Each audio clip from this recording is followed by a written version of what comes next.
भूकंप एक ऐसी अद्भुत घटना है जो बिना किसी चेतावनी के घटती है और इसमें जमीन का भयंकर रूप से हिलना और इसमें जमीन तथा इसके ऊपर मौजूद संरचनाओं का बुरी तरह से हिलना शामिल है। ऐसा गतिशील स्थल मंडलीय अथवा क्रस्टल प्लेटों के संचरित दबाव के मुक्त होने के कारण होता है।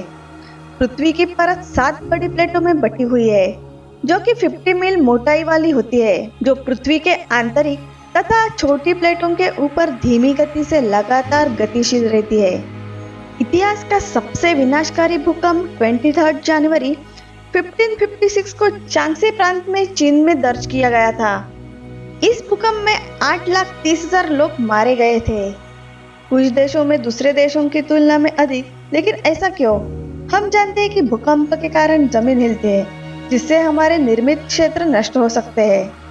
But what caused them in the first place? इस वीडियो में हम दुनिया भर में भूकंप के कारणों को देखेंगे। भूकंप क्या है? What is an earthquake? भूकंप पृथ्वी का कंपन है जब ऊर्जा की अचानक रिहाई के परिणाम स्वरूप सतह हिलने लगती है। यह अचानक रिलीज, जिसे भूकंप या लहर के रूप में भी जाना जाता है, आंदोलन या भूमिगत चट्टानों के अचानक टूटने के कारण होता है। अधिकांश भूकंप वहाँ होते हैं जहाँ टेक्टोनिक प्लेट मिलते हैं या जहाँ गलती रेखाएं होती है, लेकिन वे ज्वालामुखियों, भूस्खलन और विस्फोटों के कारण भी हो सकते हैं। वे विशेष रूप से तब होते हैं जब पृथ्वी के स्थलमंडल में चट्टान की अचानक गति होती है। ज्वालामुखियों से एक उदाहरण यह है कि जब सतह के नीचे दबाव बनता है तो इसे छोड़ने की आवश्यकता होती है और यह अचानक विस्फोट भूकंपीय तरंगों का कारण बन सकता है, जिससे परिणाम स्वरूप भूकंप आता है। अभी हम जानते हैं कि भ्रंश रेखाओं का भूकंप से क्या संबंध है। भ्रंश रेखाएं वह है जहाँ पृथ्वी की सतह के नीचे के चट्टान खंडों में फ्रैक्चर का अनुभव होता है। दोष रेखाएं नाटकीय रूप से भिन्न हो सकती है, कुछ 1 से लेकर 2 इंच यानी कि 2.5 से लेकर 5 सेंटीमीटर जितनी छोटी या हजारों मील तक लंबी हो सकती है। कैलिफोर्निया राज्य में संयुक्त राज्य अमेरिका में कुछ सबसे बड़ी गलती रेखाएं हैं, जिनमें 7 प्रमुख सैन फ्रांसिस्को खाड़ी क्षेत्र में हैं। पृथ्वी की सतह में इन दरारों का मतलब है कि जब टेक्टोनिक प्लेटों से कोई हलचल होती है तो चट्टान से तलछट के टूटने और गिरने की संभावना होती है, जिससे भूकंप आता है। जैसे जैसे फॉल्ट लाइन बड़ी हो जाती है वैसे वैसे भूकंप भी आता है। उदाहरण के लिए जानते हैं, कैलिफोर्निया में यदि प्रशांत और उत्तरी अमेरिकी प्लेटों के बीच थोड़ी सी भी हलचल होती है तो इससे फॉल्ट लाइनों के साथ चट्टानों की गति और टूट फूट हो सकती है। क्या आपको पता है कि भूकंपीय तरंग क्या है? भूकंपीय तरंग उस ऊर्जा का नाम है जो अचानक होने पर पृथ्वी की परतों से होकर गुजरती है।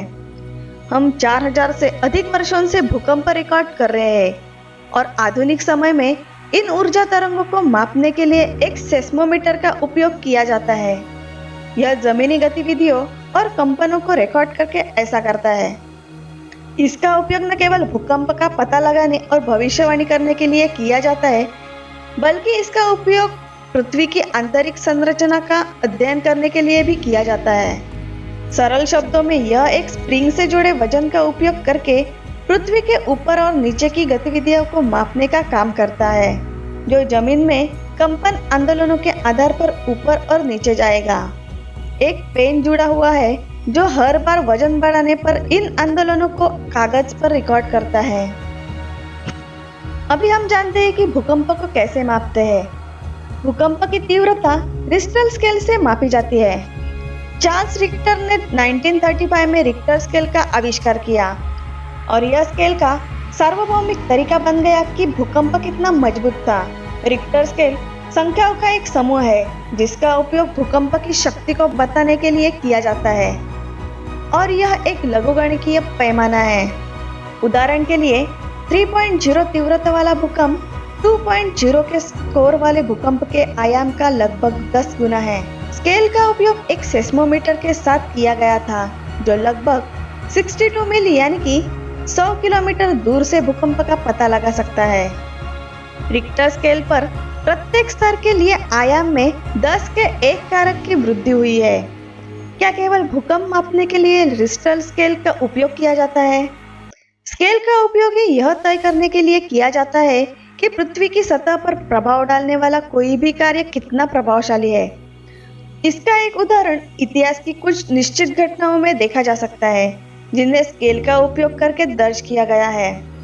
उदाहरण के लिए नागासाकी परमाणु बम विस्फोट और 2008 में यूनाइटेड किंगडम के लंकाशायर में आए भूकंप दोनों को रिक्टर स्केल पर मापा गया था। उपरोक्त दोनों घटनाओं ने रिक्टर स्केल पर लगभग 5 तीव्रता मापी, जो दर्शाता है कि इन कृत्यों के दौरान 32 किलोटन भूकंपीय ऊर्जा दर्ज की गई थी। सबसे ज्यादा भूकंप किस देश में आते हैं? नहीं जानते हो तो चलिए जानते हैं। जापान ने रिकॉर्ड पर सबसे अधिक भूकंप का अनुभव किया है। ऐसा इसलिए है क्योंकि जापान दुनिया के सबसे भूकंपीय सक्रिय स्थानों में से एक पर स्थित है। दुनिया में सबसे घना भूकंपीय नेटवर्क जापान के नीचे स्थित है, जिसका अर्थ है कि अन्य क्षेत्रों की तुलना में नियमित रूप से भूकंप का अनुभव होने की अधिक संभावना है। अब तक का सबसे घातक भूकंप कौन सा था? आप सोच सकते हो कि अब तक का सबसे घातक भूकंप कौन सा होगा, लेकिन हमेशा ऐसा नहीं होता है। ऐतिहासिक रूप से सबसे घातक भूकंप 23 जनवरी 1556 को शांग्सी प्रांत में चीन में दर्ज किया गया था। शक्तिशाली भूकंप ने लगभग 8,30,000 लोगों की जान ले ली। 1930 के दशक में जब रिक्टर स्केल का आविष्कार किया गया था, तब वैज्ञानिकों ने भविष्यवाणी की थी कि यह भूकंप कितनी तीव्रता का हो सकता है। भविष्यवाणी के नतीजे बताते हैं कि रिक्टर स्केल पर यह 8.0 से लेकर 8.3 के बीच रहा होगा। इसके आकार के अन्य कारक भूकंप को अधिक घातक बना सकते हैं। परिवेश और सुरक्षा जैसी चीजें भूकंप से होने वाली मौतों की संख्या को दर्शाती है। परिवेश और सुरक्षा जैसी चीजें भूकंप से होने वाली मौतों की संख्या को दर्शाएंगी। रिकॉर्ड पर सबसे बड़ा भूकंप 1960 में चिली में वाल्डिविया भूकंप था, जिसकी तीव्रता 9.5 मापी गई थी।